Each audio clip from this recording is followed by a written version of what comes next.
वो उनसे सवाल कर रहा है कि भाई कितने लोगों को आपने दिया और कितने दिनों में मिल जाएगा हमको। अभी तक तो किसी को दिया नहीं आपने।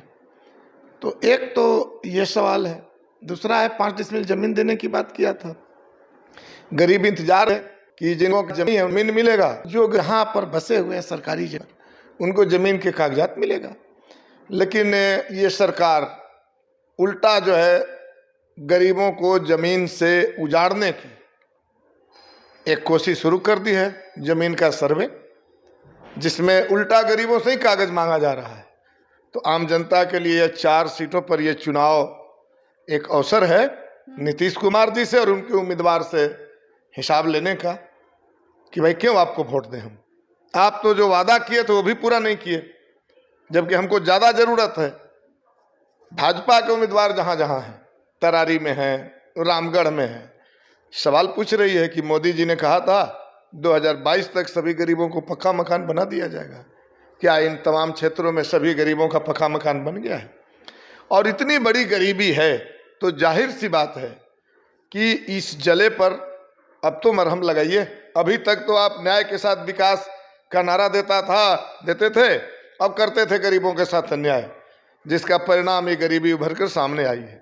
तो अब तो न्याय कीजिए, कम से कम इतनी भारी गरीबी है तो आप हो जाएगी जी ट्रेलर फ्लॉप हो जाएगी नीतीश कुमार की। इसमें तो कोई दो राय नहीं है। मुझे तो लगता है महान जनता, बिहार की जनता जागरूक जनता है। अब उनसे कह रही है कि भाई दिल्ली में, पंजाब में 200 यूनिट बिजली किसानों के लिए, गरीबों के लिए फ्री है, और बिहार में इतनी गरीबी के बावजूद आप स्मार्ट मीटर लगा रहे हैं। तो ये तो न्यायोचित नहीं है। बात आप न्याय के साथ विकास की करते हैं, कर रहे हैं अन्याय। और आपने आदेश दे रखा है डीएम को, पदाधिकारियों को कि जबरदस्ती लगाइए। तो आम जनता को हिसाब किताब चुकता करने का तो ये बढ़िया मौका है। स्मार्ट मीटर को लेकर इस बार सबसे स्मार्ट मीटर है, जमीन सर्वे है, या गरीबों को जो कह करके नीतीश कुमार जी 2 लाख रुपया देने के लिए अभी तक इन्होंने दिया नहीं, 5 डिसमिल जमीन देने के लिए कह करके इन्होंने अभी तक नहीं दिया। तो हम कह रहे हैं कि चुनाव से बड़ा अवसर और क्या होता है, हिसाब किताब करने का, पूछने का। और इसलिए हम कह रहे हैं कि लड़ाई तो है, चुनाव है, इसमें दो राय नहीं है।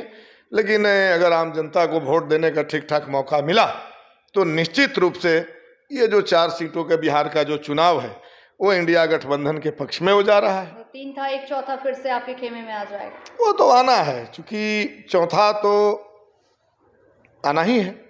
मुद्दे रोजगार और बिहार के बदलाव। बिल्कुल, क्योंकि अब उस गया में जो चौथा की आपने बात किया, चौथा सीट जहां खाली हुआ है वो माननीय जीतन राम मांझी जी सांसद और इसके बाद केंद्रीय मंत्री बन गए हैं, और उन्हीं इलाकों में अपराध का हब बना दिया गया है। जीरो टॉलरेंस की बात नीतीश कुमार जी करते थे।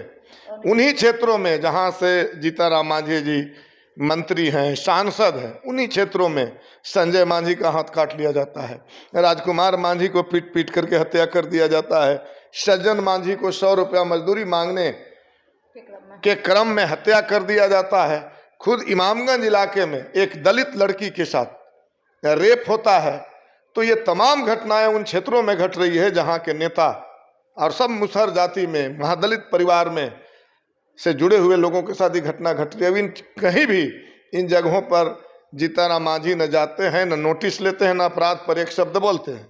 और इसलिए जो चौथा सीट की बात आपने किया वो निश्चित रूप से चौथा सीट बिल्कुल हिसाब ले रही है, और हमें उम्मीद है कि वो सीट भी इंडिया गठबंधन के पाले में वो आना है। बहुत बहुत शुक्रिया। तो आपने साफ तौर पे सुना इस बार जो उपचुनाव में कितना भी दमखम लगा ले कि जनता जो है नीतीश कुमार से हिसाब लेगी, क्योंकि जनता को जिस तरीके से नरेंद्र मोदी ने भी उन्हें गुमराह किया, नीतीश कुमार भी गुमराह करते नजर आए, लेकिन जनता हिसाब किताब तो जरूर लेगी। 23 नवंबर का इंतजार सभी को है। आखिर किसकी किस्मत कैद होती है, किसकी किस्मत का पिटारा खुलता है, ये 23 नवंबर को इंतजार सभी को। फिलहाल देखते रहे निष्कर्ष न्यूज में प्राची पटना।